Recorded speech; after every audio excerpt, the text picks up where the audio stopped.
হরে কৃষ্ণ। শ্রীমদ্ ভগবদ গীতা পাঠ শ্রবণে আপনাদেরকে সকলকে জানায় কৃষ্ণপ্রীতি শুভেচ্ছা। এই প্রচার যদি আপনাদের অত্যন্ত প্রাণবন্ত হয়, ভালো লাগে, কৃপাপূর্বক শেয়ার করে আমাকে প্রচারে সহযোগিতা করবেন। হরে কৃষ্ণ।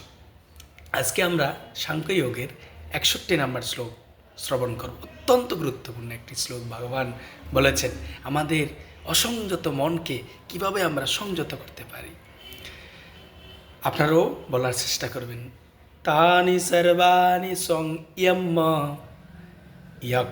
যুক্ত আসীত মৎপরঃ বশে হি যস্যন্দ্রিয়াণি তস্য প্রজ্ঞা প্রতিষ্ঠিতাঃ।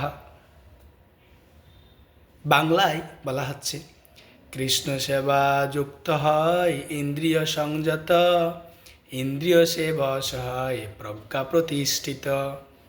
অনুবাদে বলেছেন, যিনি তার ইন্দ্রিয়গুলিকে সম্পূর্ণরূপে সংযত করে আমার প্রতি উত্তমা ভক্তিপরায়ণ হয়ে তার ইন্দ্রিয়গুলিকে সম্পূর্ণরূপে বশীভূত করেছেন, তিনি স্থিতপ্রজ্ঞা।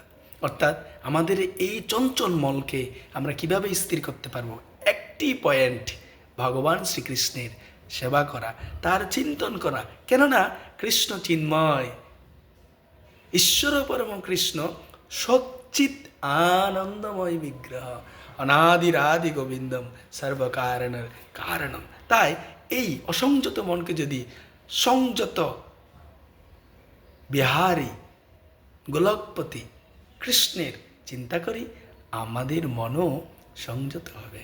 হরে কৃষ্ণ।